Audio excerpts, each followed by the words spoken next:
సరే వాక్యంలోకి వెళ్దాం. పోయినసారి చివరిసారిగా కుటుంబ ప్రార్థన ఎక్కడ జరిగింది?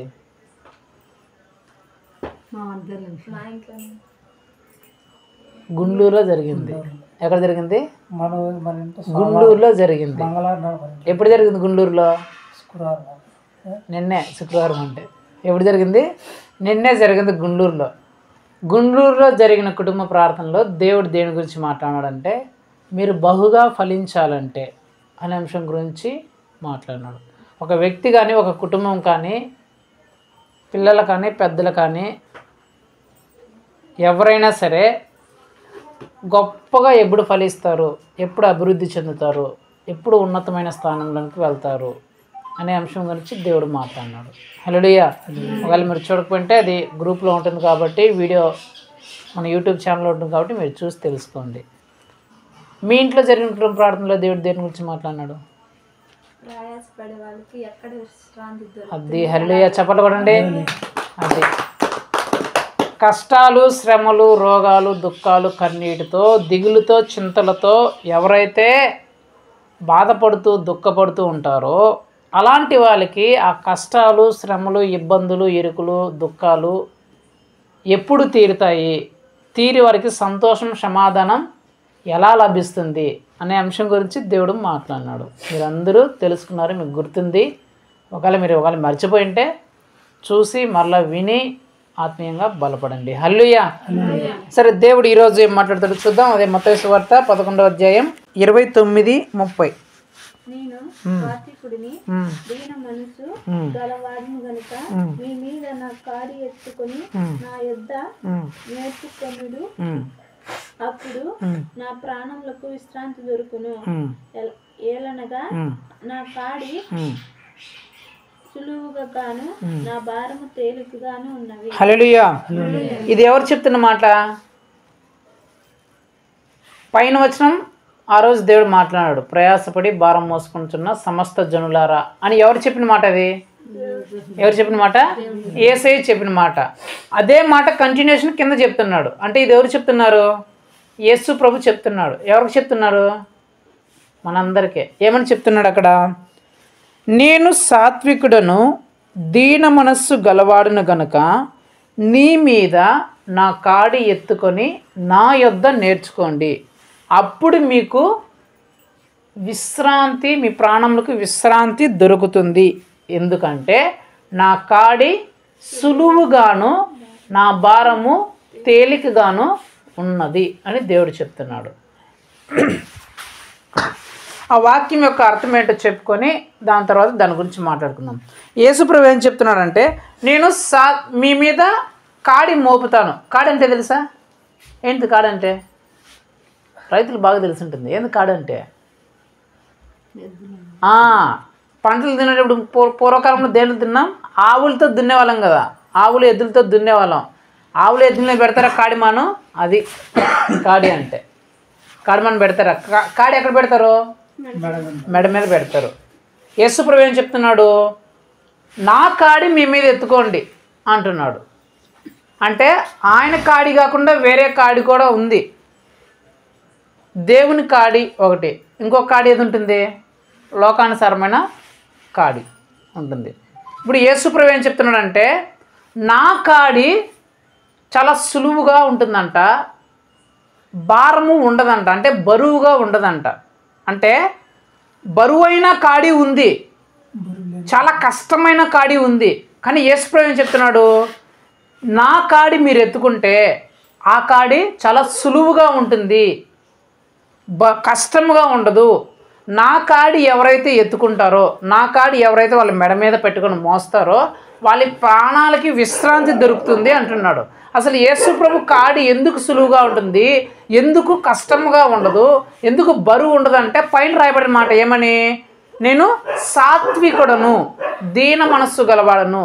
అంటే దాని అర్థం ఏంటంటే, సాత్వికుడు అంటే ఏంటంటే చాలా సాఫ్ట్ నేచర్, మృదువైన స్వభావం కలిగిన వ్యక్తి అని. దీన మనస్సు కలిగిన వాడంటే దయా జాలి కలిగిన వాడు అని అర్థం. ఇప్పుడు నేనేం చెప్పాలనుకున్నా అంటే మీకు అర్థమయ్యేలాగా చెప్తాను. ఇప్పుడు నేను ఈ అమ్మాయి మీకు అర్థమయ్యేలాగా చెప్తున్నాను, సరేనా? ఈ అమ్మాయి మా ఇంట్లో పని మనిషిగా పనిచేస్తుంది అనుకుందాం, సపోజ్ అనుకోండి. ఈ అమ్మాయి మా ఇంట్లో పని మనిషిగా పనిచేస్తుంది. నా మనసు కఠినమైన మనసు అనుకోండి, నేను సాత్వికుని కాదు, నా మనసు మృదువైన మనసు కాదు, కఠినమైన మనసు అనుకోండి. నాది జాలిగుండె కాదు, దయగుండె కాదు అనుకోండి. నేను సాత్వికుడిని కాదు, దీన మనస్సును కాను అనుకోండి. ఈ అమ్మాయి ఒకవేళ పాత్రలు కడిగే పని చేస్తా ఉంది. ఈరోజు పొద్దున లేసి అన్ని పాత్రలు కడిగాయి అంటే ఆ అమ్మాయి కొంచెం జ్వరం వచ్చింది అనుకుందాం, కొంచెం వెళ్ళొచ్చి జ్వరం వస్తుంది అనుకుందాం. జ్వరం రావడం వల్ల ఆ అమ్మాయి పాత్రలు కడగలేదు అనుకుందాం. కానీ నా మనసు ఎలాంటి మనసు? సాత్వికమైన మనసు కాదు, కఠినమైన మనసు.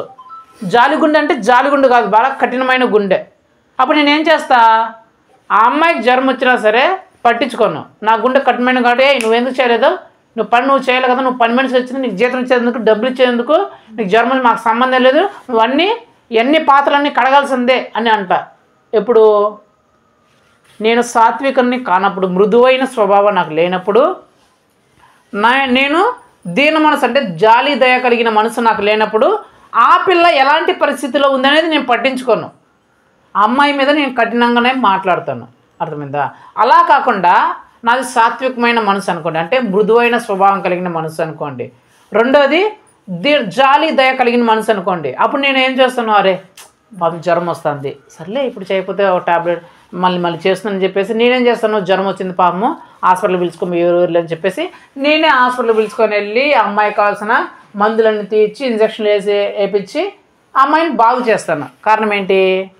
నాకు దీనమైన మనసు ఉంది, జాలి కలిగిన మనసు ఉంది, మృదువైన మనసు ఉంది. కాబట్టి కఠినమైన మనసు ఉంటే నేను ఇవన్నీ చేయను, ఇంకా అమ్మాయి మీదే కోపాన్ని చూపిస్తాను, అమ్మాయితో కఠినంగా ప్రవర్తిస్తాను. యేసుప్రభు ఏం చెప్తున్నాడు?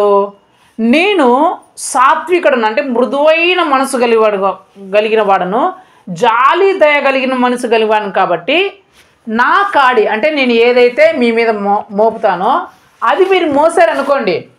ఒకవేళ మీరు అది మోయలేని పరిస్థితిలో ఉన్నా నేను బలంగా నువ్వు ఖచ్చితంగా మోయాల్సిందే, నువ్వు తప్పుది, నిన్ను మోపినా నువ్వు ఖచ్చితంగా మోయాల్సిందే. ఇప్పుడు ఆవులే చెనిగింజలు వేస్తూ పోతాను అనుకో, కాడి మోపినాము అనుకో, చెనిగింజలు వేస్తున్నాము, కఠినమైన వ్యక్తి ఆ పలుకు తోలుతా అన్నాడు అనుకో, ఆవులు పాపం నడవలేక ఒక చిన్నగా నడుస్తున్న వాడు ఏం చేస్తాడు? కొలా కొడితే చటాపట పా అని తలాచాలను కొడతాడు. ఎందుకు? వాడు మనసు కఠినమైనది కాదు. ఆ కాడి మోపిన వ్యక్తి మనసు కఠినది కాబట్టి, మృదువైన మనసు కాదు కాబట్టి, జాలి దయ లేని గుణం లేని మనసు కాబట్టి ఆ ఆవులు మెల్లగా నడిచిన వాడి గురించి పట్టించుకోకుండా వీడి పని జరగాల్సిందే, నేను మోపింది ఈ పని నాకు జరగాల్సిందని చెప్పేసి చలా కొడతాడు, ఆ ములుకోలు కొలతో గుచ్చుతాడు, వాడిని చాలా దారుణంగా కొడతాడు. అలాంటి వ్యక్తి కాకుండా ఆ కాడి మోపిన వ్యక్తి అంటే ఆ పలుకు తోలే వ్యక్తి, మృదువైన స్వభావం కలిగిన వ్యక్తి, లేకపోతే జాలి దయ కలిగిన వ్యక్తి అయితే సరేలే ఆవులకి ఏం బాగలేదమ్మా, చిన్నగానే దోలుతాం, సరే అమ్మా చిన్నగానే పోండి అని చెప్పేసి వాటి మీద జాలి పడతాడు, దయ పడతాడు, అవి పోలేనప్పుడు వెళ్ళినప్పుడు. యేసుప్రభు కూడా ఏం చెప్తున్నాడు? నేను మృదువైన స్వభావం కలిగిన వాడిని కాబట్టి, నేను సాత్వికమైన మనస్సును జాలి దయ గుణం కలిగిన వ్యక్తిని కాబట్టి నేను ఏదైతే మీ మీద పెడతానో అది మీరు మోస్తే మీ ప్రాణములకు విశ్రాంతి దొరుకుతుంది. అదేందో మళ్ళీ చూసుకుందాం. అసలు యేసు ప్రభు మన మెడ మీద పెట్టే ఆయన కాడి అంటే ఏంది అనేది మళ్ళీ చూసుకుందాం. నేను ముందు మీకు ఒక అర్థం రావడానికి చెప్తున్నాను. ఏదంటే ఈ లోకం మోపే కాడి ఎలా ఉంటుందంటే చాలా బరువైన కాడి ఉంటుంది. ఆ కాడికి ఆ లోకానికి కఠినమైన మనసు ఉంటుంది, సాత్వికమైన మనసు ఉండదు. నేను చెప్పినాను దేవుని కాడి లోకపు కాడి అని. దేవుని కాడి ఎలాగుంటుందంట? సులువుగా తేలికగా ఉంటుందంట. దేవునికి ఆపోజిట్గా ఉండేది లోకం కాడి. అంటే సులువుకు ఆపోజిట్ కాడి ఏంటి? ఆపోజిట్ అంటే చాలా కష్టం. తేలిక దానికి ఆపోజిట్ ఏంటి? చాలా బరువైనది. అంటే లోకం నీ మీద పెట్టే కాడి ఎలా ఉంటుందంటే చాలా బరువైన కాడిగా ఉంటుంది, చాలా కష్టమైన కాడిలాగా ఉంటుంది. అంటే ఆ ఎద్దులు ఆ కాడి మోయలేనంత బరువుగా ఉంటుంది, చాలా కష్టంగా ఆ పలుకును తోలేంత కష్టంగా ఉంటుంది లోకం పెట్టే కాడి ఆవుల మీద. అదే యేసు ప్రభు మన దేవుడు పెట్టే కాడి ఎలా ఉంటుందంటే ఆ ఆవులు ఎద్దులు చాలా ఈజీగా ఆ కాడిని లాగేస్తాయి. అసలు ఏ కష్టం అనిపించదు, అసలు ఆ కాడి ఉన్నట్టు కూడా వాళ్ళకి అనిపించేంత ఈజీగా ఉంటుంది. అర్థమైందా? ఆ ఎద్దులు ఆవుల ప్లేస్లో మనల్ని పెట్టుకోండి. ఆ కాడి ప్లేస్లో లోకం పెట్టేదా దేవుడు పెట్టేదా పెట్టుకోండి. అర్థమైందా? లోకం పెట్టే కాడి చాలా బరువుగా ఉంటుంది, దాన్ని మోయాలంటే చాలా కష్టపడాలా. కానీ దేవుడు యేసు ప్రభు మన మీద పెట్టే కాడి చాలా తేలికగా ఉంటుంది, అసలు ఏ బరువు లేనట్లుగా ఉంటుంది. సో అదేవిధంగా ఆ లోకము ఆ కాడిని నీ మీద మోపిన తర్వాత చాలా కఠినంగా వ్యవహరిస్తుంది, నీతో చాలా దారుణంగా ప్రవర్తిస్తుంది. నీ మీద జాలి దయ అనే గుణం చూపించదు లోకం, చాలా కఠినంగా ప్రవర్తిస్తుంది. కానీ యేసు ప్రభు దేవుడు నీ మీద కాడి పెట్టిన తర్వాత ఆయన నీ పట్ల చాలా ప్రేమగా ప్రవర్తిస్తాడు, చాలా జాలి దయ గుణంతో ప్రవర్తిస్తాడు, చాలా మృదు స్వభావంతో నీతో ప్రవర్తిస్తాడు. అర్థమైందా? సో ఈరోజు దేవుడు మనందరితో మాట్లాడే అంశం ఏంటంటే సులువైన దేవుని కాడి. ఏంటి చెప్పండి? సులువైన దేవుని కాడి. సో ఇప్పుడు మీకు భారమైన కాడి ఎలాగుంటుందో, సులువైన కాడి ఎలాగుంటుందో నేను టకటక మీకు చెప్పేస్తాను. అప్పుడు మీకు అర్థమవుతుంది, ఓహో లోకం పెట్టే కాడి ఇలాంటి బరువుగా ఉంటుందా, దేవుడు పెట్టే కాడి ఇలాంటి సులువుగా ఉంటుందా, ఓహో లోకము ఇలా కఠినంగా వ్యవహరిస్తుందా మనతో, దేవుడు ఇలా ప్రేమగా వ్యవహరిస్తాడా అనేది మీకు అర్థమైపోతుంది. అప్పుడు లోకం ఎలాంటి కాడి మీ మీద మోపుతుంది, దేవుడు ఎలాంటి మీ మీద దేవుడు ఎలాంటి కాడి మీ మీద మోపుతాడు అనేది మీకు అర్థమవుతుంది. సో దేవుడు ఏం చెప్తున్నాడంటే, మీ మీద నేను నా కాడిని మోపుతున్నాను, నా కాడి చాలా సులువుగా తేలికగా ఉంటుంది, నా కాడిని ఎవరైతే మోస్తారో వాళ్ళ ప్రాణాలకి విశ్రాంతి లభిస్తుంది, నెమ్మది శాంతి సమాధానం లభిస్తుంది. అలా కాకుండా లోకపు కాడి చాలా బరువుగా ఉంటుంది, ఆ కాడి ఎవరి మీద అయితే ఉంటుందో అలా కాడిని మోయడానికి చాలా కష్టపడాలా, ఆ కాడి మోసే వాళ్ళ ప్రాణాలకి విశ్రాంతి దొరకదు, శాంతి సమాధానం ఉండదు. అర్థమైందా? సో ఈ రెండు కంబైన్డ్గా నేను కొందరు వ్యక్తులు మీకు బైబిల్లో చదివించేంత టైం లేదు కాబట్టి నేను డైరెక్ట్గా మీకు చెప్పేస్తాను. అర్థమైందా? మీరు ఆల్రెడీ ఈ వర్తమానాలు విన్నారు కాబట్టి మీకు చెప్పగానే అర్థమైపోతుంది కాబట్టి నేను డైరెక్ట్గా ఒక నలుగురు వ్యక్తులు మీకు చెప్పేస్తాను, మీకే అర్థమైపోతుంది. సో లోకపు కాడి ఎంత బరువైనదిగా ఉంటుంది, ఆ లోకము ఆ వ్యక్తి మీద కాడి మోపిన ఆ వ్యక్తుల మీద ఎంత కఠినంగా వ్యవహరిస్తుందో, అలాగే దేవుని కాడి ఎలా సులువుగా ఉంటుంది, దేవుని కాడి మోపుకున్న ఆ వ్యక్తులకి ఎలాంటి విశ్రాంతి లభిస్తుంది అనేది నేను ఫటాఫట్ ఒక 4 నిమిషాలు నలుగురు వ్యక్తుల గురించి చెప్పేస్తాను. మొట్టమొదటి వ్యక్తి మీకు ఆల్రెడీ తెలుసు, 12 సంవత్సరాల నుంచి రక్తస్రావంతో బాధపడిన స్త్రీ, తెలుసు కదా. ఆమె యేసు ప్రభు దగ్గరికి రాక ముందు వరకు ఎన్ని సంవత్సరాలు బాధపడింది? 12 సంవత్సరాలు ఆమె శరీరం నుంచి రక్తం పోతూనే ఉంది, ఆగకుండా పోతుంది. ఎక్కడెక్కడో హాస్పిటల్ తిప్పారు, ఎన్నో లక్షలు ఖర్చు పెట్టారు, మంత్రాలు వేయించారు, గుళ్ళు తిప్పారు, గోపురాలు తిప్పారు, వాడు తిప్పారు, ఆ డాక్టర్లు ఈ డాక్టర్లు, గవర్నమెంట్ హాస్పిటల్, ప్రైవేట్ హాస్పిటల్, చిన్న హాస్పిటల్, పెద్ద హాస్పిటల్, పెద్ద పెద్ద హాస్పిటల్, పెద్ద పెద్ద డాక్టర్లు అన్నీ చూపించేసినారు. బాగైందా? బాగా అవ్వకుండా ఇంకేమైపోయిందంట, ఇంకా ఎక్కువ అయిపోయిందంట. ఏమైపోయింది? ఇంకా ఎక్కువ అయిపోయింది. ఆ కుటుంబం ఈ వ్యాధిని పోగొట్టలేక ఆ కుటుంబమే అసహించుకునింది. ఏమితో మేము రేగలేకున్నాము అని చెప్పేసి ఆ కుటుంబమే బయటికి తోయేసింది ఆమెని. ఆమె నా బతికింది ఇలాగైపోయింది అని, ఆ రక్తం పోతుంటే చాలా బలహీన పరిస్థితులు అయిపోయింది, మన భాష చెప్పండి అస్థిపంజరంలాగా మారిపోయింది. సో నేనేం చెప్పాలనుకుంటున్నాను, లోకం కాడి ఎలా మోసింది? చాలా బరువైన కాడి మోపిందా లేదా? 12 సంవత్సరాల నుంచి చాలా బరువుగా భారంగా ఉంది, మోయలేక మోస్తుంది. మోయలేక మోస్తుంటే లోకం ఏమైనా కనికరించిందా? ఇంకా చీతు అని ఉమ్మేసినారు. నువ్వు మాకు ఇట్లా ఉన్న ఈ పరిస్థితులు ఉన్నా సరే నువ్వు మాకంటే అసహ్యము, ఆమెను చేరదీసేలేరు, ఆమె మీద జాలి పడేవారు ఎవరు ఉన్నారా? ఎవ్వరు లేరు, అందరూ చేదరించుకునేవారే, ఆమె మీద కఠినంగా వ్యవహరించిన వాళ్ళే. ఆ కాడి చాలా బరువుగా మారింది, ఎక్కడెక్కడ తిరిగినా కూడా బాగైందా? లోకంలో ఎక్కడెక్కడ తిరిగింది, బాగైందా? మరింత ఎక్కువగా అయిపోయింది, చాలా బరువు అయిపోయింది కాడి. బరువు అయిపోయిన తర్వాత ఆ లోకం ఏమన్నా ఆమె మీద జాలి దయ చూపించిందంటే జాలి చూపించాల. కాడి బరువు అయిపోయింది, మోయలేని పరిస్థితుల్లోకి వచ్చేసింది. కనీసం జాలి దయ చూపించేవాళ్ళు, ఆ ప్రేమను చూపించేవాళ్ళు ఎవరన్నా ఉన్నారంటే వాళ్ళు కూడా లేరు. అలాంటి పరిస్థితుల్లో ఇప్పుడు ఆమె ఒక సందర్భంలో ఇంకా నా వల్ల కాదు, నా బ్రతుకు వేస్ట్ అయిపోయిన సందర్భంలో యేసు ప్రభు గురించి తెలుసుకొని యేసు ప్రభు కాడిని నేను మోస్తాను అంటే యేసు ప్రభు నేను నమ్ముకుంటాను, యేసు ప్రభు దగ్గరికి నేను వస్తానని చెప్పేసి యేసు ప్రభు దగ్గరికి వచ్చింది. ఎప్పుడైతే యేసు ప్రభు దగ్గరికి వచ్చిందో జస్ట్ అట్లా సట్న అట్లా ముట్టిందంటే వెంటనే ఆమె 12 సంవత్సరాలుగా ఉన్న రక్తస్రావం ఆగిపోయింది. 12 సంవత్సరాలు ఏ భారముతో మోయలేక కృంగిపోయి దుఃఖంతో వేదంతో కన్నీరుతో ఉందో ఒక క్షణంలోనే యేసు ప్రభు ఆ భారమైన కాడిని తీసినాడా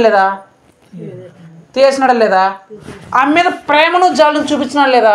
వాళ్ళ కుటుంబం లేసినా సరే యేసు ప్రభు మళ్ళీ వెతికినా అంటే ఎవరు నాకు తాకింది, ఎవరు నన్ను ఎవరు తాకినారు ఎవరు ఎట్రంటే మళ్ళీ ఆమె దగ్గరికి వచ్చిందంట. దగ్గరనే యేసు ప్రభు ఆమెను చేర తీసుకున్నాడు. కుటుంబం వెలేసింది, లోకం పట్టించుకోవాలా, కఠినంగా వ్యవహరించింది. కానీ యేసు ప్రభు ఏం చేసినాడు? చేర తీసినాడు. ఈ లోకము తన ప్రాణానికి విసిగించేసింది, దుఃఖపెట్టింది, కన్నీరు పెట్టింది. కానీ యేసు ప్రభు ఏమి ఇచ్చినాడు? విశ్రాంతి, శాంతి, సమాధానం ఇచ్చినాడు. ఆ రోగాన్నే తీసేసి సంతోషాన్ని ఇచ్చాడా లేదా? తన ప్రాణం తేలికైపోయిందా లేదా? ఇప్పుడు విశ్రాంతి దొరికిందా లేదా? తన కుటుంబం దగ్గర సంతోషంగా గడిపిందా లేదా? ఆ కుటుంబం కూడా ఈమెకు రోగం బాగా అయిపోయిందంటే హ్యాపీగా చేర్చుకుని ఉంటారా లేదా? అయ్యో మా అమ్మకు రోగం బాగా అయిపోయిందా, మా భార్యకి రోగం బాగా అయిపోయిందా అని చెప్పేసి సంతోషంగా చేర్చుకుంటారా లేదా? నేనేం చెప్పిన లోకం కాడి మోపింది, రోగం అనే కాడి మోపింది. ఆ రోగం అనే కాడి మోపినప్పుడు ఆ కాడి మోయలేనంతగా ఆమె జీవితంలోకి వచ్చేసింది. మోయలేనంతగా ఆ కాడు ఉన్నా సరే ఆమె మీద జాలి పడేవాళ్ళు ఎవరు లేరు. ఆమె ప్రాణానికి విశ్రాంతి దొరకల. కానీ ఎప్పుడైతే యేసు ప్రభు తన కాడి మోపాడో, ఏంటి తన కాడి? ఆమె నమ్ముకుందంతే, జస్ట్ విశ్వాసం. నేను యేసుక్రీస్తుని నమ్ముకుంటాను అనే విశ్వాసంతో వచ్చింది. ఆ నమ్మకాన్ని ఎప్పుడైతే మోపాడో ఆమె నమ్మకాన్ని పట్టుకునింది, ఆ నమ్మకాన్ని మోసింది. ఎప్పుడైతే నమ్మకాన్ని మోసిందో ఆయన జాలి కలిగే దేవుడు కాబట్టి, ఆయన సాత్వికుడు కాబట్టి ఆమెకున్న రోగాన్ని పట్టని ఒక క్షణంలో తీర్చిపారేశాడు. లక్షలు ఖర్చు పెట్టలా, హాస్పిటల్ తిరగల, భూములు అమ్మేసుకోవాలా, మంత్రాలు తాయతులు కట్టించుకోవాలా, పెద్ద పెద్ద డాక్టర్ని ఎవరిని కలవాలా, యేసు ప్రభు దగ్గరికి వచ్చిందంతే చిటికలో మాయం చేస్తాడు రోగాన్ని. 12 సంవత్సరాలుగా ఆ రోగంతో బాధపడుతున్న ఆ వ్యక్తికి ఒక క్షణములోనే విశ్రాంతి, శాంతి, సమాధానం లభించింది. ప్రాణానికి నెమ్మది లభించింది. జాలి కలిగిందా లేదా? వాళ్ళకి తమ కుటుంబం ఆదరించిందా లేదా? ప్రేమ లేని వ్యక్తులకి ఇప్పుడు ఏం దొరికింది? ఆమెకి ప్రేమ దొరికింది, ఆదరణ దొరికింది, సహాయం దొరికింది. కారణం ఒకటే, లోకపు కాడిని ఆమె విడిచిపెట్టేసి దేవుని కాడిని తన మెడ మీద వేసుకునింది. నెంబర్ 1. రెండోది నేను చెప్పాను. రెండోది ఎవరి గురించి చెప్పాను? అప్పులు సమస్యతో బాధపడుతున్న వ్యక్తి గురించి నేను చెప్పాను కదా. ఆమె కూడా ఆ వ్యక్తి చనిపోయిన తర్వాత అప్పుల వాళ్ళందరూ ఈ మీద పడిపోయినారు. అప్పుల వాళ్ళందరూ పడిపోయి నువ్వు అప్పు కడతావా, లేకపోతే నీ 2 కుమారులు నేను అమ్మేస్తాను, నువ్వు అప్పులు కట్టుకుంటామని చెప్పేసి లోకము అప్పు అనే కాడిని ఆ స్త్రీ మీద మోపారు. ఆ అప్పు బాధను ఆ కాడిని ఆ మోయలేక ఎంతో ప్రయాసపడిందా లేదా? కుమారుని కూడా అమ్మేస్తా అన్నారు. వాళ్ళు ఏమైనా జాలి చూపించారా? వాళ్ళ మీద ఏమైనా జాలి కనుక చూపించారా? నీ కుమారులు అమ్మేస్తాను, నా అప్పు కనుక కట్టకపోతే నీ బిడ్డలను అమ్మేసన్నా మేము కట్టేస్తాను, రేపటిలో మా అప్పు కట్టాల్సింది నువ్వు అని చెప్పేసి ఆ లోకము బరువైన కాడిని మోపింది. ఆమె ఆ కాడిని మోయలేక మోస్తుంటే ఇంకా కఠినంగా వ్యవహరించింది. అలాంటి సందర్భంలో ఆమె ఏం చేసింది? దేవుని సేవకుని ఆశ్రయించింది. అయ్యా నా పరిస్థితి ఇలాగుంది అయ్యా, ఒకసారి నువ్వు ప్రార్థన చేయంటే దేవుని సేవకుడు వచ్చి ప్రార్థన చేసినాడు. ఆ నూనెతో పాత్రలన్నీ నింపేలాగా దేవుడు చేశాడు. ఆ పాత్రలు అమ్మేసి ఆ పాత్రలతో వచ్చిన నూనె అంతా అమ్మేస్తే ఆమె లక్షలు, దాదాపు నేను చెప్పాను కదా ఎగ్జాంపుల్ 10 లక్షలు అప్పు ఉంటే 10 లక్షలు అప్పు తీరిపోవడమే కాదు, ఆ కుటుంబం, ఆ స్త్రీ, ఆ 2 పిల్లలు సచ్చే అంతవరకు అంటే 10 కోట్లు అవుతుంది అనుకుంటే 10 కోట్ల డబ్బులు దేవుడు ఇచ్చేశాడు. సో లోకం అప్పు అనే కాడి మోపింది. ఆ కాడి ఆమె చాలా భారంగా ఉంటే ఆ మోయలేక మోస్తుంది. అలాంటి సందర్భంలో కూడా లోకం జాలి, దయ, కనికరం చూపించలేదు. కానీ ఎప్పుడైతే ఆమె యేసు ప్రభు దగ్గరికి వచ్చిందో యేసు ప్రభు ఏం చేశాడు? ఆ కాడిని తీసేసి నమ్మకం అనే కాడిని మోపాడు. ఎప్పుడైతే నమ్మకం అనే ఆయన కాడిని మోపాడో ఏం జరిగింది? వెంటనే అప్పు క్షణాల్లో తీరిపోయింది. అప్పు తీరిపోవడమే కాదు, చచ్చేంతవరకు ఆమెకు 2 కుమారులు ఏ పని చేయకుండా ప్రశాంతంగా తినేంత హాయిగా వాళ్ళకి సమృద్ధి దొరికింది. జాలి పడ్డాడా లేదా? యేసు ప్రభు జాలి వచ్చిందా లేదా ఆ కుటుంబం మీదకి? అప్పు అనే ఆ సమస్య నుంచి, ఆ భారం నుంచి వాళ్ళకి విశ్రాంతి దొరికిందా లేదా? రెండోది. మూడో వ్యక్తి గురించి ఎవరి గురించి చెప్పినాను నేను ఆ రోజు? మొట్టమొదటి దేని గురించి చెప్పినాను? రోగంలోనే బరువైన కాడి మోసే వాళ్ళ వ్యక్తి గురించి చెప్పినాను. రెండోది ఎవరి గురించి చెప్పినాను? అప్పుల సమస్యతో బరువైన కాడి మోసేవారి గురించి చెప్పాను. మూడో వ్యక్తి గురించి ఎవరి గురించి చెప్పినాను? హన్నా గురించి చెప్పినాను. హన్నాకు వచ్చిన సమస్య ఏంటి? కుటుంబంలో గొడవలు ఎక్కువైపోయినాయి. ఏమైపోయినాయి? కుటుంబంలో గొడవలు ఎక్కువైనాయి, సమస్యలు ఎక్కువైపోయినాయి.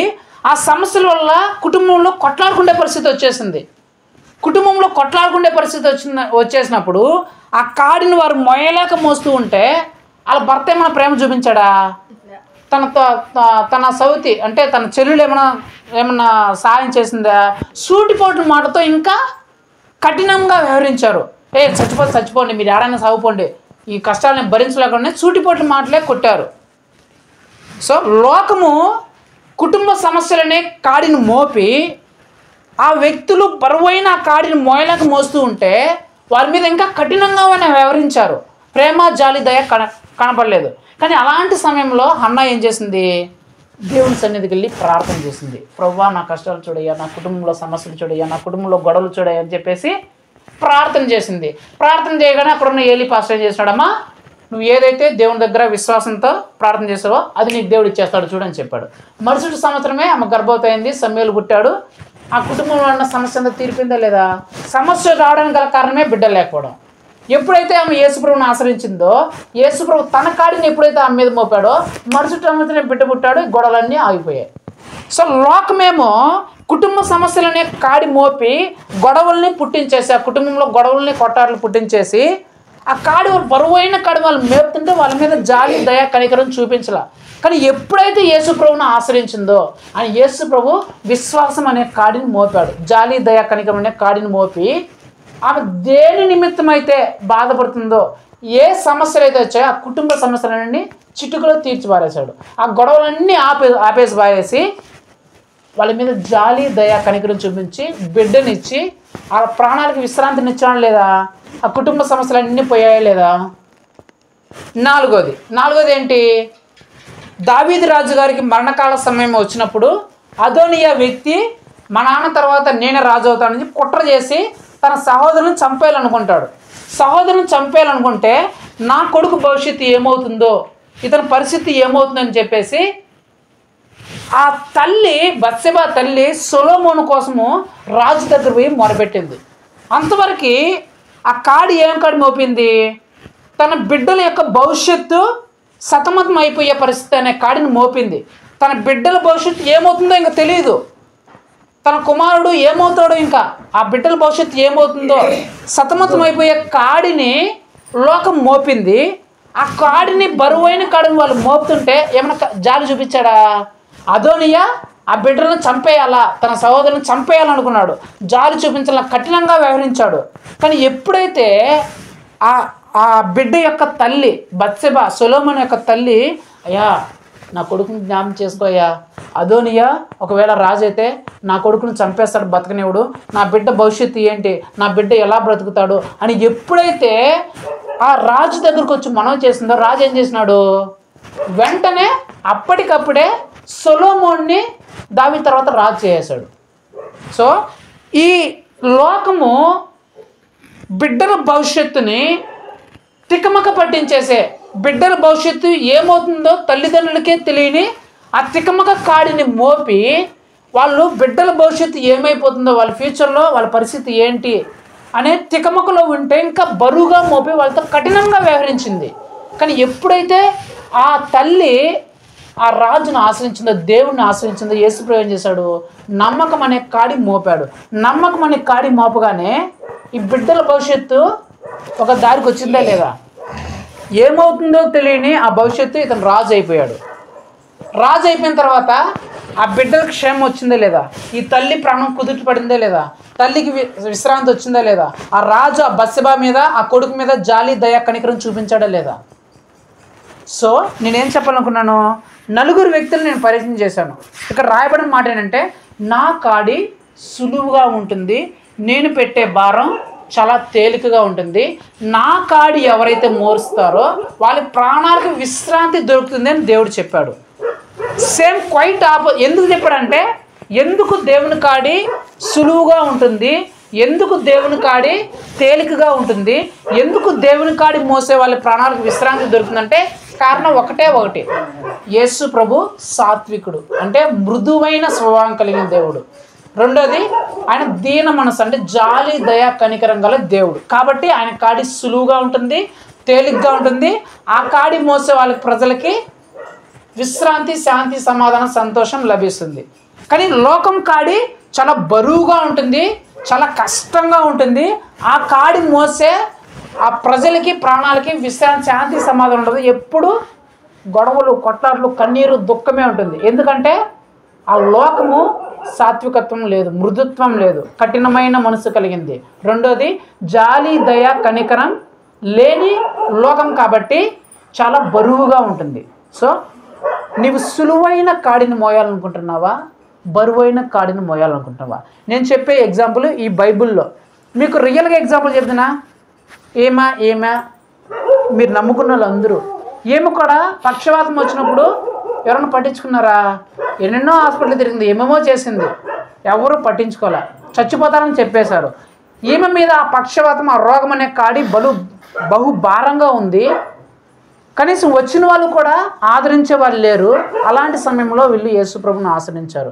ఎప్పుడైతే వీళ్ళు యేసుప్రభుని ఆశ్రయించారో ఆ పక్షవాతం అనే రోగాన్ని తీసివేసి వీళ్ళని దేవుడు ఆదరించి మంచి ఆరోగ్యాన్ని ఇచ్చి తమ ప్రాణానికి శాంతినిచ్చారా లేదా?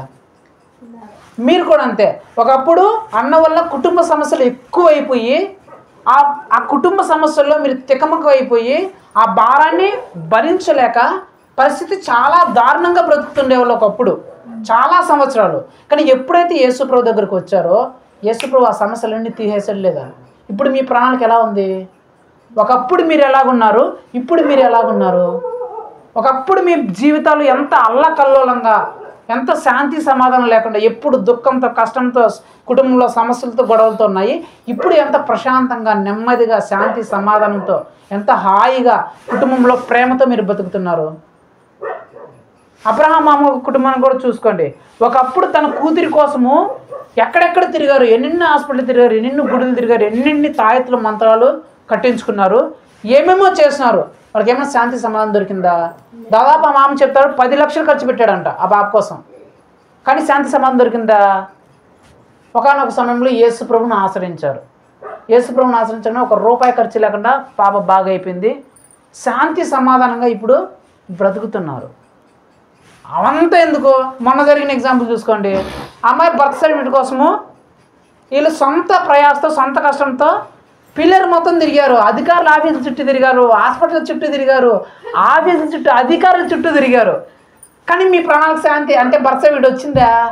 అంత కష్టపడ్డారు, అంత ప్రయాసపడ్డారు, కానీ బర్త్ సర్టిఫికేట్ వచ్చిందా? అధికారులు ఏమైనా మీ మీద జాలి దయ కనికరం చూపించినారా? అరే ఎంత దూరం వచ్చినా, ఎంత కష్టపడి వచ్చినారే, అన్నం లేకుండా ఇంతవరకు ఉన్నారే, సరే చేసేసి పంపిద్దాం అనుకున్నారా? పొన్మా రేపు రాకుండా మీ దగ్గర ప్రూఫ్ లేవు, అవి లేవు, మీకు ఏం లేకుండా ఎట్లా ఇచ్చారు, కఠినంగా వివరించినారా లేదా? కానీ ఆ రోజు రాత్రి మళ్ళా నన్ను పిలిపించుకొని ప్రార్థన చేసుకున్నారు, దేవుని సేవకుడి దగ్గర ప్రార్థన చేసుకున్నారు. ఆ మరుసటి రోజు మీరేమన్నా ఆఫీసుల చుట్టూ తిరిగారా? అధికారుల చుట్టూ తిరిగారా? హాస్పిటల్ చుట్టూ తిరిగారా? ఏమన్నా ప్రూఫ్లు ఏమైనా ఇచ్చినారా? బర్త్ ఏంటి టీసీలు కానీ, మార్క్స్ మెమోలు కానీ ఎవరికైనా ఇచ్చినారా? వాళ్ళని వీళ్ళు అయ్యా మాకు ఏదో చేయండి, మా పిల్ల భవిష్యత్తు చెడిపోతుంది అయ్యా, ఎట్లా కూడా బర్త్ సర్టిఫికేట్ కానీ వాళ్ళ కాళ్ళు వీళ్ళ కాళ్ళు పట్టుకున్నారా? కానీ బర్త్ సర్టిఫికేట్ మీరు ఇంట్లో కూర్చోండి, ఇంట్లోకి వచ్చిందా లేదా? అర్థమైందే లేదా? లోకపు కాడి ఎలా ఉంటుందంటే చాలా బరువుగా ఉంటుంది, చాలా భారంగా ఉంటుంది, దాన్ని మొయలేనంతగా ఉంటుంది. అంత బరువైన కాడిని నువ్వు మోస్తున్నా నీ మీద కనికరం జాలి చూపించే వాళ్ళు, అయ్యో అనేవాళ్ళు ఎవరు ఉండరు. కానీ యేసు ప్రభు నీ మీద మోపే కాడి చాలా తేలికగా ఉంటుంది, సులువుగా ఉంటుంది. ఆ కాడి మోస్తే నీ ప్రాణాలకి విశ్రాంతి దొరుకుతుంది. ఇప్పుడు బర్త్ సర్టిఫికేట్ విషయంలో నీకు విశ్రాంతి దొరికిందా లేదా? నీ పక్షవాతం విషయంలో నీకు విశ్రాంతి వచ్చిందా లేదా? నీ కుటుంబ సమస్యల విషయంలో నీకు విశ్రాంతి వచ్చిందా లేదా? ఆ పిల్ల విషయంలో వాళ్ళకి విశ్రాంతి వచ్చిందా లేదా? నా గురించి కూడా చెప్పుకోండి. మా అమ్మ వాళ్ళు నా కోసం, మా అమ్మ నాన్న నా కోసం ఎంతో కష్టపడి ఉంటారు, ఎంతో ప్రయాసపడి ఉంటారు. దేవుడి దగ్గర ప్రతిసారి ప్రార్థన చేసి ఉంటారు లేదా? అయ్యా నా బిడ్డ భవిష్యత్తు ఏమైపోతాయో. మా ముగ్గురు కోసం వాళ్ళు ప్రార్థన చేసి ఉంటారు లేదా? ప్రభా నువ్వే నాకు సాయం, నువ్వే నాకు సాయం ప్రార్థన చేసి ఉంటారు లేదా? మేము ఇప్పుడు ముగ్గురము ఈ ఊర్లో ఎవరు చూసినా బా వాళ్ళ బిడ్డలలాగా చదువుకోవాలి ఎవరన్నా, వాళ్ళురా బాగా సెటిల్ అయినారు అని అంటున్నారంటే కారణం ఏంటి? ఆ రోజు మా అమ్మ మా నాన్నోళ్ళు దేవుని దగ్గరికి వచ్చారు కాబట్టే, దేవుని పాద సన్నిధిలో ప్రభువా మా బిడ్డల భవిష్యత్తుని నువ్వు జ్ఞాపకం చేసుకోయా, మా బిడ్డలు మీ చేతిలో పెడుతున్నాయా, వారి జీవితాలు నీ చేతుల్లో పెడుతున్నామయ్యా, నువ్వే మాకు దిక్కు అని వారు ఆ రోజు నుంచి, మేము చిన్నప్పటి నుంచి, మేము పుట్టినప్పటి నుంచి మా కోసం వారు దేవుని దగ్గర ప్రార్థన చేశారు కాబట్టే ఈరోజు నేను సెక్రటరీ అయినాను. మా అన్నయ్య అక్కడ మెడికల్ డిపార్ట్మెంట్లో ఉన్నాడు, మా అక్క శాంతి సమాధానంగా అప్పుడు బ్రతుకుతుంది. ఒకవేళ మా అమ్మ మా నాన్న చిన్నప్పటి నుంచి ప్రార్థన చేయకుండా ఉంటే, ఒకవేళ మా అమ్మ మా నాన్న దేవుడిని ఆశ్రయించుకుని ఉంటే ఈరోజు మేము కూడా గొర్రెలు కాసుకునే వాళ్ళము, ఆవులు మేపుకునే వాళ్ళము, టమాటా బుట్టలు మోసేవాళ్ళము, కూలి పనికి వేయేవాళ్ళము, సిమెంట్ కట్టుకునే వాళ్ళము అయ్యింటాం. ఈరోజు నేను సెక్రటరీగా, ఒక పంచాయతీ సెక్రటరీగా, అంటే గవర్నమెంట్ అధికారిగా నేను ఉన్నానంటే, మా అన్నయ్య ఒక మంచి హాస్పిటల్లో జాబ్ చేస్తున్నాడంటే, మా అక్క ఏ ఇబ్బంది కష్టం లేకుండా తన భర్తతో హాయిగా బ్రతుకుతుందంటే దానికి కారణం ఒకటే, మా అమ్మ నాన్న మా కోసం చేసిన ప్రార్థన, మా భవిష్యత్తు కోసం చేసిన ప్రార్థన. వాళ్ళు దేవుని పాదాల యొద్ద పెట్టిన కన్నీరు వల్లే ఈరోజు మేము ఈ స్థితిలో ఉన్నాం. మా మంచి వలనో, మేము బాగా చదివేసినామనో, మేము గొప్పగా మంచి కాలేజీలో చదివేసినామనో కాదు. మాకంటే మంచి కాలేజీలో చదివేసిన వాళ్ళు మస్తుగా ఉండరు. మాకంటే మంచి స్కూల్లో కాలేజీలో లక్షలు ఫీజులు కట్టి చదువుకున్న వాళ్ళు ఉన్నారు. అంత లక్షల స్కూల్లో కాలేజీలు పెట్టుకున్నా కూడా బయట బేకారుగా ఏ జాబులు లేక తిరుగుతున్న వాళ్ళు ఉన్నారు.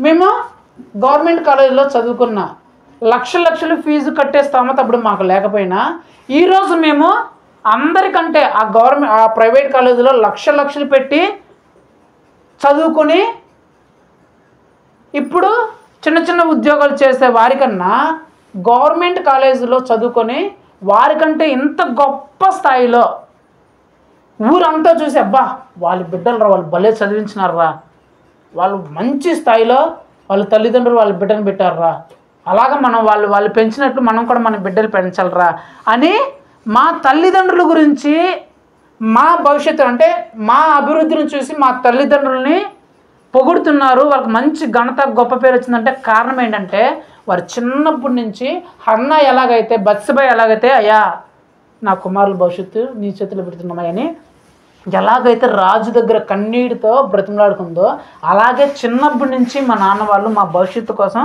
దేవుని దగ్గర బ్రతిమలాడుకున్నారు కాబట్టే మేము ఇప్పుడు ఈ స్థితిలో ఉన్నాం. అంతేగాని మేము బాగా చదివేసినామనో, అందరికంటే బాగా చదివేసినామనో, మాకు మంచి టాలెంట్ ఉన్నది కాదు. మాకంటే గొప్ప టాలెంట్ ఉన్న వాళ్ళు ఇప్పుడు మేమున్న స్థితిలో లేరు. మాకంటే గొప్ప టాలెంట్ ఉన్న వాళ్ళు మేమున్న స్థితిలో లేరు. వాళ్ళకంటే టాలెంట్ లేని వాళ్ళు మేము ఈ స్థితిలో ఉంటే కారణం ఒకటే, మా అమ్మ నాన్న మా తల్లిదండ్రులు మా కోసం చేసిన ప్రార్థన, దేవుని సన్నిధిలో వారు మా కోసం పెట్టిన కన్నీరు. మీరు కూడా మీ బిడ్డల భవిష్యత్తు ఉన్నతమైన స్థాయిలో నిలవాలంటే, ఒకవేళ మీ బిడ్డలు అంత నాలెడ్జ్ బిడ్డలు కాకపోయిండొచ్చు, అంత తెలివి లేకపోయిండొచ్చు, వేరే బిడ్డలతో పిలిస్తే అంత తెలివి లేదేమో, అంత నాలెడ్జ్ లేదేమో, కానీ నువ్వు దేవుని సన్నిధిలో ప్రార్థన చేస్తే, కన్నీరు కారిస్తే, దేవుడు నీ ప్రార్థనను బట్టి నీ బిడ్డల భవిష్యత్తుని ఎక్కడో గొప్ప స్థాయిలో పెడతాడు. అర్థమైందా? నీ కుటుంబం కోసం నువ్వు ప్రార్థన చేస్తే, నీ ప్రార్థన పెట్టి దేవుడు నీ కుటుంబాన్ని అన్నిటికంటే గొప్ప స్థానంలో పెడతాడు. అందుకే దేవుని దగ్గర మనం నేర్చుకుంటే మన ప్రాణాలకి విశ్రాంతి లభిస్తుంది. అదే లోకాన్ని చెప్పింది నువ్వు నేర్చుకుంటే నీ ప్రాణాలకి దుఃఖం, కష్టం, కన్నీరే లభిస్తుంది. లోకం ఏం చెప్తుంది? లోకం ఏం నేర్పిస్తుంది? నువ్వు ఎంజాయ్ చేయి, నువ్వు అమ్మాయిలు ఎట్లా ఎంజాయ్ చేస్తారు అట్లా ఎంజాయ్ చేయి, నువ్వు తిరుగు, డాన్సులు వేయి, సినిమాలు చూడు, శిఖాలు చూడు, అవి చూడు, ఇవి చూడు, అట్లా చేయి ఇట్లా చేయి అనేది ఇది లోకం నేర్పించేది. కానీ యేసుప్రభు ఏం నేర్పిస్తాడు? నువ్వు చెడు మార్గంలోకి పోకూడదు. యేసుప్రభు కాడంటే అదే, నువ్వు పరిశుద్ధంగా జీవించాలి. నేను పరిశుద్ధుడైనాను కాబట్టి నువ్వు కూడా పరిశుద్ధంగా జీవించాలి, పవిత్రంగా నువ్వు జీవించాలి. నీ తల్లిదండ్రులకు నువ్వు లోబడాలా, నీ భవిష్యత్తు ఏంటో నువ్వు తెలుసుకోవాలా, నీ కుటుంబం మీద ఒక బాధ్యత కలిగి ఉండాలా. ఏ యేసుప్రభు నేర్పించేది అదే ఆయన కాడంటే. లోకము అది నేర్పించదే, నీ కుటుంబం ఎట్లయినా పోనీలేరా, నువ్వు ఎంజాయ్ చేయరా, నీ కుటుంబం మీద నీకేంద్ర బాధ్యత, మీ అమ్మ నాన్న చూసుకుంటారులే, నువ్వు ఎంజాయ్ చేయి, బాగా ఎగురు శిఖర్లకు వెళ్ళి చిందులు అది చేయి ఇది అంటారు. కుటుంబ సమయం అయితే ఏం పట్టించుకుంటారో నీ కుటుంబంలో ఎప్పుడు కుటుంబమైనా వచ్చి బయటకు వచ్చి తాగు తిరుగు ఎగురు అని చెప్పేసి లోకం నేర్పిస్తుంది. లోకం కాడి ఎవరైతే మోస్తారో వాళ్ళ జీవితాలు చాలా భారంగా ఉంటాయి, చాలా కష్టంగా ఉంటాయి. ఆ 4 ఉంటాయి. రోగాలతో ఎప్పుడు సతమతం అయిపోతూ ఉంటారు. రెండోది ఎప్పుడు అప్పుల సమస్యల వల్ల శాంతి సమాధానం వాళ్ళ జీవితంలో ఉండదు. మూడోది బిడ్డల భవిష్యత్తు ఏమైపోతుందో తల పట్టుకునే స్థితిలోకి వచ్చేస్తుంది. నా కొడుకులు నా కూతుర్లు ఏమైపోతారని తల పట్టుకునే పరిస్థితి వస్తుంది. 4వది కుటుంబంలో గొడవలు కొట్లాట్లు ఎక్కువైపోయి కుటుంబ సమస్యలు ఎక్కువైపోతాయి. ఎవరు లోకపు కాడి మోసేవాళ్ళు. అదే దేవుని కాడి మోసాననుకో నీకు ఎలాంటి రోగాలు వచ్చినా సరే ఆ రోగాల నుంచి అన్నీ నీకు శాంతి సమాధానం లభిస్తుంది. కుటుంబంలో ఎలాంటి సమస్యలు గొడవలు ఉన్నా సరే అన్నీ దేవుడు తీసేసి కుటుంబంలో శాంతి సమాధానాన్ని ప్రేమను పుట్టిస్తాడు. నీ బిడ్డల భవిష్యత్తు ఎలాగున్నా సరే దేవుడు గొప్ప స్థాయికి తీసుకెళ్ళేసి నీ కుటుంబానికి నీ బిడ్డలకి శాంతిని సమాధానం ఇస్తాడు. అర్థమైందా? సో సులువైన దేవుని కాడిని మోస్తావా, భారమైన లోకాన్ని కాడిని మోస్తావా అనేది దేవుడు నీ చేతులను పెడుతున్నాడు. యేసుప్రభు ఏం చెప్తున్నాడు? నా కాడి చాలా సులువైనది, చాలా తేలికైనది. నా కాడి ఎవరైతే మోసి నా యొద్ద నేర్చుకుంటారో, అంటే నేను చెప్పినట్లు ఎవరైతే నడుచుకుంటారో వాళ్ళ ప్రాణాలకి విశ్రాంతి లభిస్తుంది. ఎవరైతే లోకపు కాడిని మోస్తారో వాళ్ళ కాడి చాలా కష్టంగా ఉంటుంది. వాళ్ళు దాన్ని మోయలేరు. ఎవరు వారి మీద జాలి దయ చూపించరు. వాళ్ళ ప్రాణాలకి శాంతి సమాధానం లభించదు. ఎప్పుడు గొడవల్లో కొట్లాట్లోనే చింతలోనే దుఃఖంలోనే కష్టంలోనే ఉంటారు. ఎందుకంటే ఆ లోకానికి జాలి దయ ఉండదు, కఠినమైన మనస్సు కలిగి ఉంటుంది. సో మనం దేవుని కాడినే మోయాల. మొద్దా లోకపు కాడిని మోస్తారా, దేవుని కాడిని మోస్తారా? దేవుని కాడినే మోయాలి. ఎందుకంటే దేవుని కాడి చాలా సులువైన కాడి. ఎందుకు సులువైనది? లక్షలు ఖర్చు పెట్టాల్సిన పనిలే. రోగాలు వస్తే లక్షలు ఖర్చు పెట్టాల్సిన పనిలే. కుటుంబ సమస్యలు వచ్చేస్తామని భయపడాల్సిన పనిలే. ఈ అప్పులు మనం తీర్చుకోలేమనే భయపడాల్సిన పనే లేదు. నా బిడ్డల భవిష్యత్తు ఏమైపోతుందనే టెన్షన్ పడే పనే లేదు. దేవుని కాడి మనం మోస్తే. ఎందుకు? ఆయన నేర్పిస్తాడంట. అదే చెప్తున్నాడు. నా యుద్ధ మీరు నేర్చుకోండి అంటే దేవుడు నేర్పిస్తాడనే కదా. మనం ఆ పాప వాళ్ళు నేర్పిస్తేనే అమ్మాయి నేర్చుకుంటుంది. నా యుద్ధం నేర్చుకోండి అంటే నీకు రోగాల్లో రాకుండా ఎలా నువ్వు ఉండాలో అనేది దేవుడు నేర్పిస్తాడు. మందు తాగితే బీడీలు సిగరెట్లు తాగితే క్యాన్సర్ వస్తుందని అందరికీ తెలుసు. కానీ యేసుప్రభు ఏం చెప్తారు? తాగదరా క్యాన్సర్ వస్తే చచ్చిపోతావు అని చెప్తాడు. నేర్పించాలి లేదా? నువ్వు దేవుని భయంతో మందు అయినా మానేస్తావు, నీకు ఆరోగ్యం వస్తుందా లేదా? నీ ప్రాణానికి శాంతి వచ్చిందా లేదా? కుటుంబ గొడవల్లో మీరు పెట్టుకోకూడదా? భర్త భార్య ఎడలా, భార్య భర్త ఎడలా ప్రేమ కలిగి ఉండాలా, విధేయత కలిగి ఉండాలా, పిల్లలు తల్లిదండ్రులకు లోబడాలా, తల్లిదండ్రులు పిల్లల్ని ప్రేమించాలా అని దేవుడు నేర్పిస్తాడు. అది పిల్లలు అట్లా నేర్చుకుంటారు. ఏంటి? అమ్మో దేవుడు చెప్పినాడు మా తల్లిదండ్రులకు మేము లోబడాలా. తల్లిదండ్రులు ఏం చెప్తారు? అమ్మో దేవుడు చెప్పాడు పిల్లల్ని ప్రేమించాలా. భర్త ఏం చెప్తారు? అమ్మో నా భార్యని నేను ప్రేమించాలా. భార్య ఏమనుకుంటుంది? అమ్మో దేవుడు చెప్పాడు నా భర్తకి నేను విధేయత చూపించాలా అని నేర్చుకుంటారు కదా. నేర్చుకున్నప్పుడు ఆ కుటుంబంలో సమస్యలు రావు. తీరిపోయినాయా? అప్పుల సమస్యలు వచ్చినప్పుడు నువ్వు అప్పుల సమస్యలు వచ్చాయనుకో, నువ్వు ఆల్రెడీ మంచిగా బ్రతుకుతున్నావు కాబట్టి నీకు సహాయం చేసే వాళ్ళు మస్తుగా ఉంటారు లేదా? ఇప్పుడు మా ఇంట్లో మేము ఉన్నాము, నాకు అప్పు కావాలంటే ఊర్లో ఉండే 1,00,000 ఇస్తారు అడిగితే. ఎందుకు? మేము మంచిగా బ్రతుకుతున్నాం, దేవుళ్ళోండి మేము మంచి మార్గంలో ఉన్నా కూడా వాళ్ళు మంచోళ్ళు వాళ్ళు మనం డబ్బులు ఇచ్చినా కూడా కరెక్ట్గా వాళ్ళు తీర్చుతారు. వాళ్ళు దేవుని నమ్మకం బిడ్డలు మోసం చేయరు, వాళ్ళు మంచోళ్ళు, వాళ్ళకి మనం అప్పిద్దాం అని 1,00,000 అడిగినా ఇస్తారు. కొందరు 10,000 అడిగినా కూడా ఎవరు. కొందరికి 10,000 ఉండరా, వడ్డీకి ఇస్తాను కూడా కొందరు ఎవరు, బాండ్ రాయిస్తాను కూడా కొందరికి ఎవరు. కానీ మాకైతే మాత్రం మీకు 1,00,000 కావాలా, 50 కావాలా మేము ఇస్తాం తీసుకోండి అంటారు. ఎందుకు? దేవుడు నేర్పించాడు, మేము నీ దేవుని దగ్గర నేర్చుకున్నాం ఆ నీతి నిజాయితీ. ఇప్పుడు అప్పుల సమస్యలు తీర్తాయి లేదా? చెరు కుటుంబ భవిష్యత్తు మమ్మల్ని తీసుకోండి. మా అమ్మ నాన్న చేసిన ప్రార్థన, దేవుడు వచ్చి మాకు ఇచ్చిన సహాయం వల్ల ఇప్పుడు మేము ఈ స్థితిలో ఉన్నాం. అర్థమైందా? సో కుటుంబ సమస్యలతో లోకం కాడిని మోసుకుంటూ రోగాలతో అల్లాడిపోయే వాళ్ళు ఎంతమంది ఉన్నారో ఒకసారి చూడండి లోకంలో. కుటుంబ సమస్యలతో గొడవలతో ఎప్పుడు కుటుంబంలో ఆ గొడవలు కొట్లాట్లు, కుటుంబంలో లేనిపోయిన వాటికి గొడవలు కొట్లాడుకుంటా భార్య భర్తలు కొట్లాడుకుంటా ఎంతమంది ఉన్నారో మీరు కుటుంబాల్లో చూడండి. తమ బిడ్డల భవిష్యత్తు ఏమవుతుందో తెలియక తలలు జుట్టులు పీక్కుంటున్న తల్లిదండ్రులు ఎంతమంది ఉన్నారో చూడండి.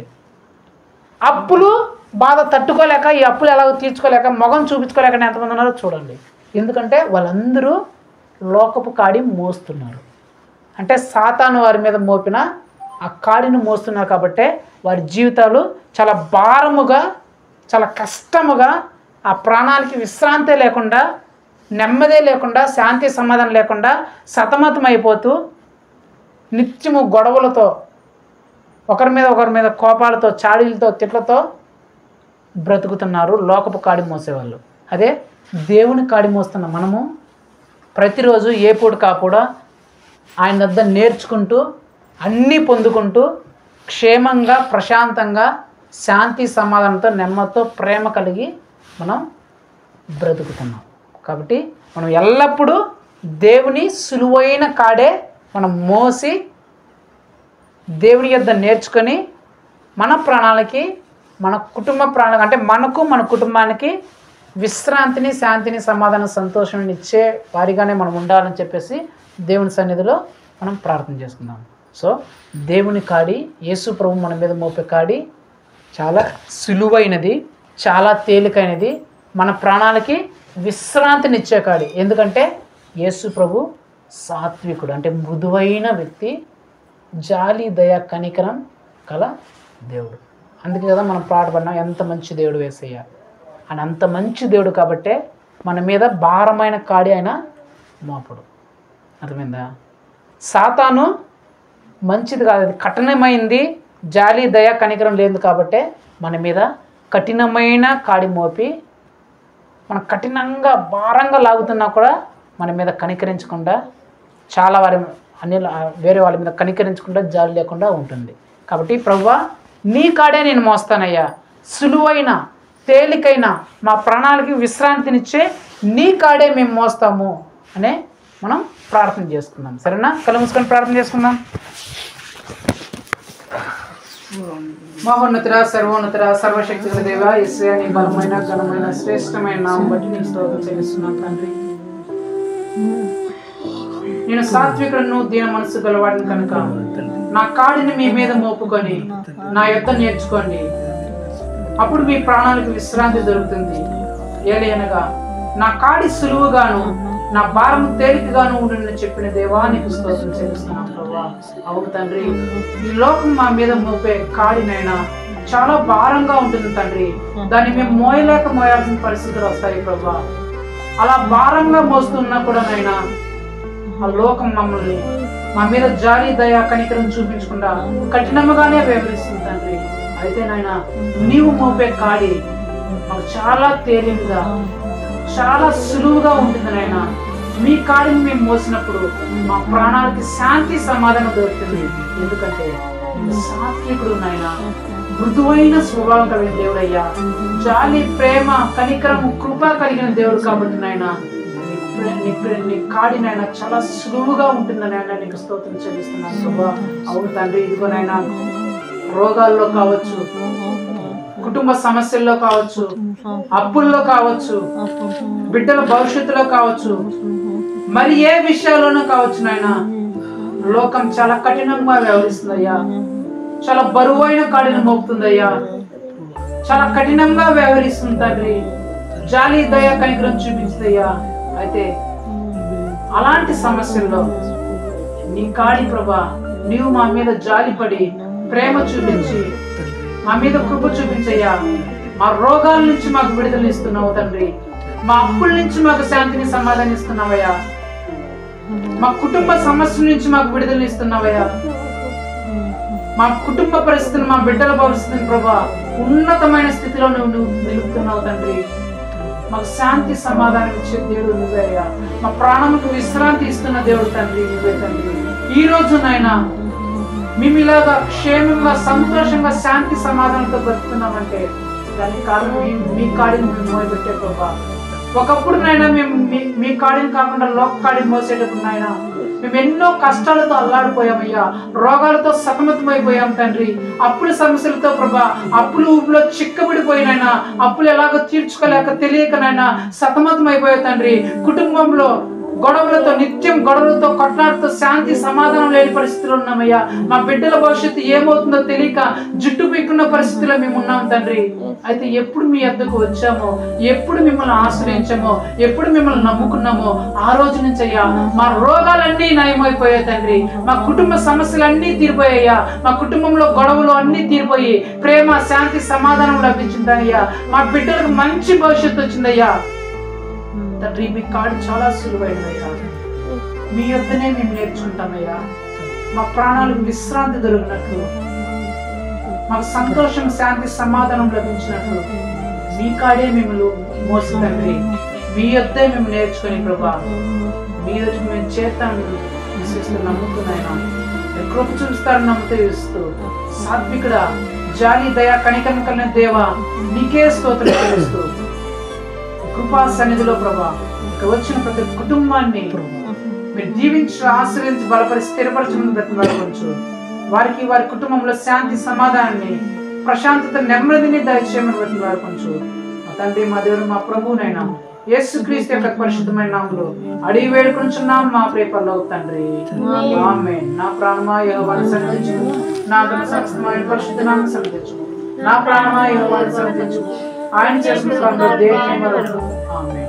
మన తండ్రి అయిన దేవుని ప్రేమయు, ప్రభువైన యేసుక్రీస్తు యొక్క వారి కృపయు, పరిశుద్ధాత్మ దేవుని అన్యోన్య సహవాసము ఇప్పుడును ఎల్లప్పుడూ ఇక్కడ కూడి ఉన్న ప్రతి ఒక్కరితో పాటు, మరి ముఖ్యంగా తేలికైన, సులువైన, ప్రాణాలకి విశ్రాంతినిచ్చే ప్రభువైన యేసుక్రీస్తు యొక్క కాడినే నేను మోస్తానని నిశ్చయించుకున్న ప్రతి ఒక్కరితో సదాకాలం తోడేంటి నడిపించి, దీవించి, ఆశీర్వదించి, బలపరిచి, స్థిరపరచును గాక.